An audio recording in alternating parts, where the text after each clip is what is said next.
संगम युग युग को देख रहे हैं लूसेंट से। तो ऐतिहासिक युग के प्रारंभ में दक्षिण भारत का क्रमबद्ध इतिहास में हमें जिस साहित्य से ज्ञात होता है उसे संगम साहित्य कहा जाता है।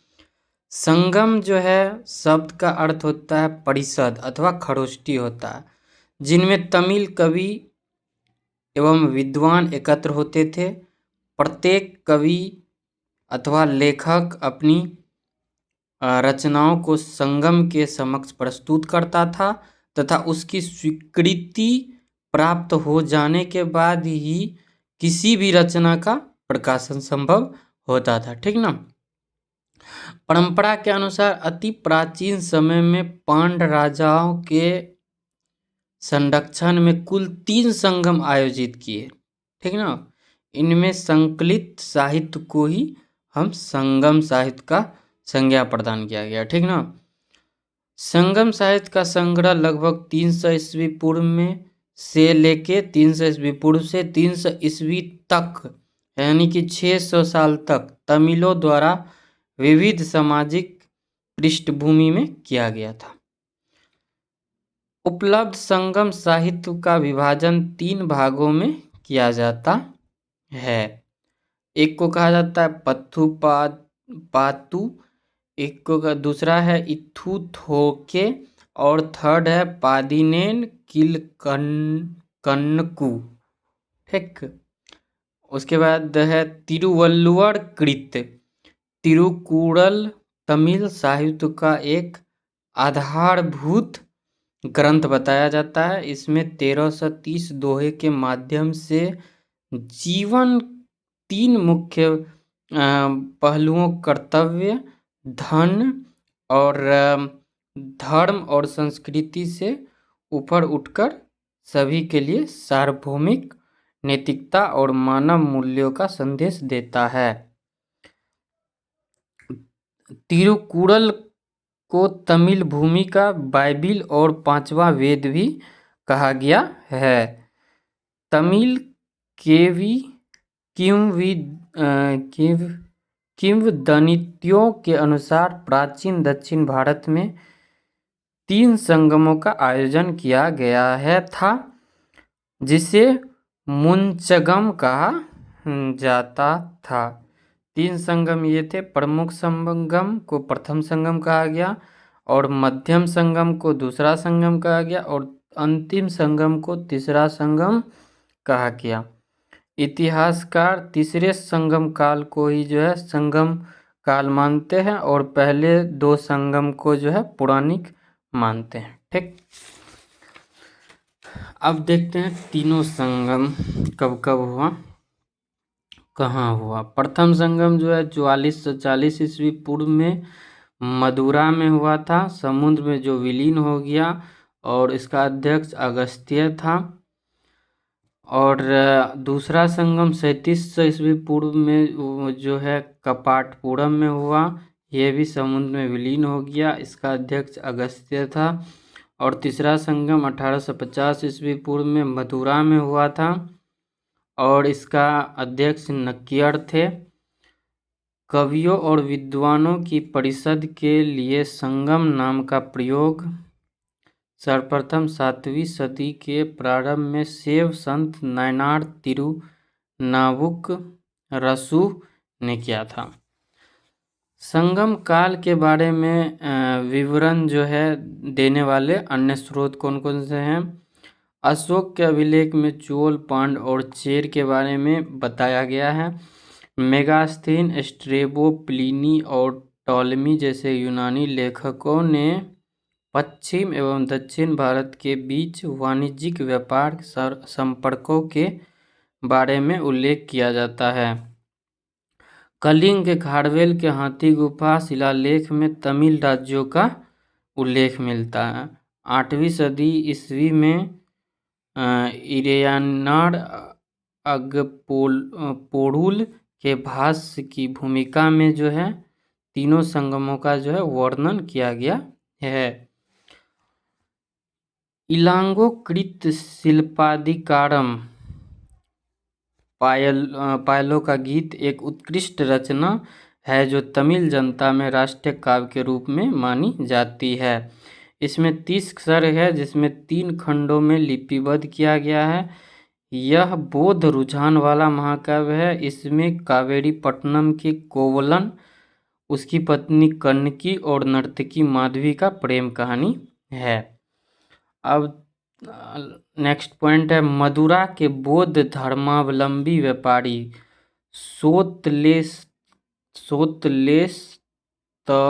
सोतलेस्तानार ने मणिमेखले की रचना की। इसमें 30 सर्गों के अतिरिक्त एक प्रस्तावना भी है। इसमें राजकुमार उदय कुमारन एवं मणिमेखले, कोवलन एवं नर्तकी माधवी की जो है पुत्री की प्रेम कहानी है। इस ग्रंथ की कहानी दार्शनिक एवं शास्त्रीय संबंधी बातों के लिए बनाई गई है। इसका महत्व मुख्य धार्मिक है। नीलकंठ शास्त्री के अनुसार यह बौद्ध लेखक दीडनाथ 5वीं सदी की कृति न्याय प्रवेश पर आधारित है। जीवक चिंतामणि संगम काल के बहुत बाद की रचना है। इसका रचना का श्रेय जैन भिक्षु तिरुकेतुवर को दिया जाता है। कहा जाता है कि तिरुकेतुवर पहले चोल राजकुमार था जो बाद में जैन भिक्षु बन गया। शिल्पाधिकारम, मणिमेखले एवं जीवक चिंतामणि को तमिल साहित्य का त्रिरत्न कहा जाता है। तोल्काप्पियम तमिल व्याकरण है। 5वीं सदी के बाद से प्रसिद्ध तमिल रचनाओं नैतिक एवं दार्शनिक उद्देश्यों से लिखी गई। इसमें तिरुवल्लुवर की तिरुकुरल सबसे प्रसिद्ध है। रामकथा के अनेक तमिल संस्करण हैं जिसमें सबसे प्रसिद्ध कंबन की इरामा व तारम है। संगम साहित्य के काव्य को 2 श्रेणियों में बांटा गया। एक है अकम और दूसरा है पुरम। अकम काव्यों का मूल विषय प्रेम प्रसंग है, जबकि पुरम काव्यों का विषय युद्ध है। संगम साहित्य में हमें 3 प्रदेश के 3 राज्यों चोल, चेर और पांड्य का विवरण प्राप्त होता है। उत्तर पूर्व में चोल, दक्षिण पश्चिम में चेर और दक्षिण पूर्व में पांड्य राज्य स्थित था। संगम युगीन राज्यों में सर्वाधिक शक्तिशाली चोल का राज्य था। यह पेन्नार तथा दक्षिणी वेलारू नदी के बीच स्थित था। इसका सबसे प्रतापी राजा करिकाल था, ठीक ना। तो इसका सबसे प्रतापी राजा करिकाल था। करिकाल ब्राह्मण मदानुयायी था और इसने ब्राह्मण धर्म को राजकीय संरक्षण प्रदान किया। पेतिन पाल्ले में करिकाल के जीवन और सेन अधिग्रहण को दर्शाया गया है। संगम साहित्य के विभिन्न कविताओं में वेन्नी युद्ध का उल्लेख मिलता है जिसमें करिकाल ने पांड्य तथा चेर सहित 11 राजाओं को पराजित किया था। उसने पुहार या कावेरी पत्तनम शहर का स्थापना की और अपनी राजधानी उरेयूर से कावेरी पत्तनम में स्थानांतरित की। इसने कावेरी नदी के मुहाने पर बांध बनवाया तथा सिंचाई करने के लिए नहरों का निर्माण करवाया। पेरानुन्युपादे के करिकाल को संगीत के सप्त स्वरों का विशेषज्ञ बताया गया है। संगम युग का दूसरा राज्य चेरी का था जो आधुनिक केरल प्रांत में स्थित था। इस राज्य के कुछ प्रमुख राजा हुए उदयनजिरल लगभग 130 ईस्वी, नेतुनजिरल आदल 155 ईस्वी एवं सेनगुट्टुवन 180 ईस्वी। सेनगुट्टुवन ने अधिराज की उपाधि ग्रहण की। इसने पत्तिनी नामक धार्मिक संप्रदाय को समाज में प्रतिष्ठित किया। संगम युग का तीसरा राज पांड्यों का था जो कावेरी के दक्षिण में स्थित था। इस वंश का संस्थापक नेडिम चेलियन या नेडियोन था। इसकी राजधानी कोडकाई मदुरै वेंगी नदी के किनारे और तेनकासी 16वीं शताब्दी में थी। पांड वंश का राजकीय चिन्ह मछली था। पांड मरुगन को पूजते थे। इसका प्रतीक मुर्गा था। पांड राजा ने 20 ईस्वी पूर्व में अगस्टस सीजर के दरबार में प्रतिनिधिमंडल भेजा था। पांड राजाओं में सबसे शक्तिशाली नेडुंजेलियन लगभग 210 ईस्वी था। पांड्यों का पहला उल्लेख मेगास्थनीज ने किया है। उसने इस राज्य को मोतियों के लिए प्रसिद्ध बताया था। 26वीं सदी ईस्वी में मदुरै की मीनाक्षी मंदिर का निर्माण पांड्य शासक कुलशेखर पांड्य ने करवाया था। पांड राज की जीवन रेखा वेंगी थी। मेगास्थनीज ने पांड शासकों को मावड़ कहा है। पांड राज में भूमिकर को कड़ाई कहते थे। लूटने वाले धन पर लगने वाले कर को इराई कहते थे। सीमा शुल्क उल्गु कहलाता था। नल्लीवर कोडन संगम युग का अंतिम ज्ञात पांड्य शासक था और संगम युग में राज्य को मंडल कहा जाता था। राजा का जन्मदिन पेरुनल कहलाता था। संगम युग में मंत्रियों को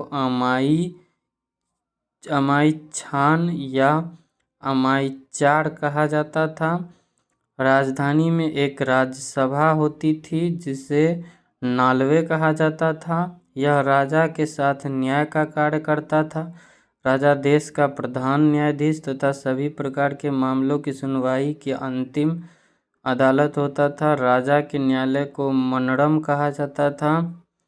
चोरी तथा व्यभिचार के अपराध के लिए मृत्युदंड दिया जाता था।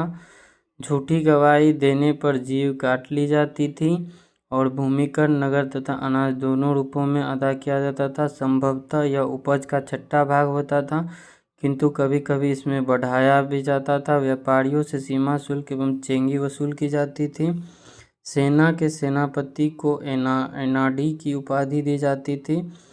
सेना का अग्र टुकड़ा को तुसी तथा पिछले टुकड़ी को कूले कहा जाता था।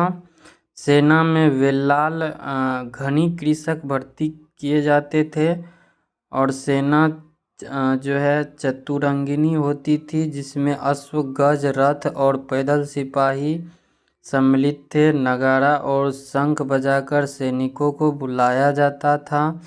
युद्ध भूमि में वीरगति पाने वाले सैनिकों के सम्मान में पत्थरों की मूर्ति बनवाए जाने की प्रथा थी। इस प्रकार की मूर्तियों को नड्डुक्कल या विडक्कल कहते थे। युद्ध में पराजित राजा का आमरण अनशन कर अनुष्ठानिक मृत्यु वरण करने की प्रथा को संगम कविताओं में वट्टिकुड़तल कहा गया है। और आगे है, राजा अपने आवास की रक्षा के लिए सशस्त्र महिलाओं को तैनाती करता था। युद्ध में बंदी स्त्रियों को दासी बनाकर उनसे मंदिरों में दीपक जलाने का कार्य करता था। संगम काल में समय जानने के लिए जल घड़ी का प्रयोग किया जाता था। उसके बाद संगम कालीन कुछ अन्य वर्ग थे। पुलेयन, यह दस्तकारों का एक वर्ग जो रस्सी तथा पशु चर्म की सहायता से चारपाई और चटाई बनाने का कार्य करते थे। एक था एनियर। एनियर जो है शिकारियों की एक जाति को कहा जाता था। और है मलवर। मलवर लूटपाट करने वाली जाति होते थे। और ये देख लेते हैं, संगम काल के समय में समय जानने के लिए जो है जल घड़ी का प्रयोग किया जाता था। ठीक, तमिल प्रदेश में ब्राह्मणों का उदय सर्वप्रथम संगम काल में हुआ, जो समय का सबसे प्रतिष्ठित वर्ग था। इसकी हत्या को सबसे बड़ा अपराध माना जाता था। संगम कालीन ब्राह्मण मांस भक्षण करते थे तथा सूरा भी पीते थे। ब्राह्मणों के पश्चात संगम योगिन समाज में वेल्लाड़ वर्ग का स्थान था। इसका मुख्य पैसा कृषि कर्म था और वेल्लाड़ के प्रमुख को वेलीड कहा जाता था। खेतों में काम करने वाले मजदूरों को कडिशियर कहते थे। संगम साहित्य में व्यापारी वर्ग को वेनिगर कहा गया है। संगम साहित्य में दास प्रथा के अस्तित्व का प्रमाण नहीं मिलता है। तोक्कापियम नामक तमिल रचना से ज्ञात होता है कि संगम काल में विवाह को संस्कार के रूप में मान्यता प्रदान की गई थी। इसमें हिंदू धर्मशास्त्रों में वर्णित विवाह के 8 प्रकारों ब्रह्म, देव, आर्ष, प्रजापत्य, असुर, गंधर्व, राक्षस तथा पिशाच का उल्लेख मिलता है। और नेक्स्ट है प्रणय विवाह की मान्यता दी गई थी, जिसे पंच तीर्णे कहा गया है। एक पक्षीय प्रणय को केकिने व अनुचित प्रणय को पेरुनिदने कहा गया है। और संगम काल में चावल मुख्य खाद्यान्न था। इसे दूध में मिलाकर सांभर नामक खाद्यान्न तैयार किया जाता था। नर्तक नर्तकियों व गायकों के दल धूम कर लोगों को मनोरंजन किया करते थे। संगम साहित्य में इन्हें पानर व विडेलियर कहा गया है। तमिल साहित्य में मचेलियर तथा ओवियर जैसी कवित्रियों की चर्चा हुई है। स्पष्ट है कि इस काल की स्त्रियां सुशिक्षित होती थी। संगम काल के लोग कौवे को शुभ पक्षी मानते थे, जो अतिथियों को आगमन की सूचना देता था। कौवे नाविकों को सही दिशा का भी बोध कराते थे। इस कारण सागर के मध्य चलने वाले जहाज़ों के साथ उन्हें ले जाया जाता था। और संगम काल में समाधियों के स्थान पर पत्थर गाड़ने की प्रथा थी। इन्हें वीरगल अथवा वीरप्रस्तर कहा जाता था। इनकी पूजा भी की होती थी। प्रायः युद्ध में वीरगति प्राप्त सैनिकों के सम्मान में फेर किए जाते थे। संगम काल में चोलों की स्मृति का मुख्य कारण उनके सुविकसित वस्त्र उद्योग थे। पांड राज्य में कोडकई, सोलियूर और चेर राज्य में बंदर प्रमुख बंदरगाह था। और कोडकई मोती खोजने का प्रमुख पतन था। कोरोमंडल समुद्र तट पर पुदुचेरी से 3 किलोमीटर दक्षिण में स्थित अरिकमेडु चोल वंश का एक प्रमुख बंदरगाह था। इस बंदरगाह से रोम के साथ व्यापार होता था। 1945 ईस्वी में हुई यहाँ की खुदाई से विशाल रोमन बस्ती का पता चलता है। यहाँ मनके के निर्माण कारखाना भी था। पेरिप्लस में अरिकमेडु को पेरोक कहा गया है। संगम काल में ही मिस्र के एक नाविक हिप्पोलस ने मानसूनी हवाओं के सहारे बड़े जहाज़ों से सीधे समुद्र पार कर सकने की विधि खोजी। तमिल देश का प्राचीन देवता मुर्गन था।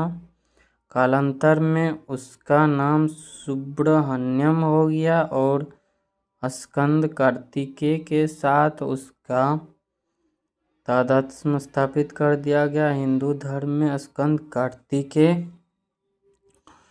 को शिव पार्वती का पुत्र माना गया है। स्कंद का एक नाम कुमार भी है। और तमिल भाषा में मुर्गन शब्द का यही अर्थ होता है। और मुर्गन का प्रतीक मुर्गा माना जाता है तथा उसके विषय में यह मान्यता थी कि उसे पर्वत पर क्रीड़ा करना अत्यधिक प्रिय है। उसका अस्त्र बर्छा था। कुरुवश नामक एक पर्वतीय जनजाति की स्त्री को मुर्गन की पत्नियों में माना गया है। वर्ण का सामाजिक वर्गीकरण संगम कवियों को ज्ञात था। और संगम साहित्य में पवित्र या जादुई शक्तियों में विश्वास जताया गया है, जिसे अनकु कहा जाता है। तो ये टॉपिक यहीं पे कंप्लीट होता है। तो अगर ये टॉपिक आप 2 से 4 बार देख लिए या सिर्फ इसका ऑडियो भी सुन लिए तो आपको ये अच्छे से रिवाइज और समझ में आ जाएगा। और इसी तरीके से सारा टॉपिक देखते रहिए।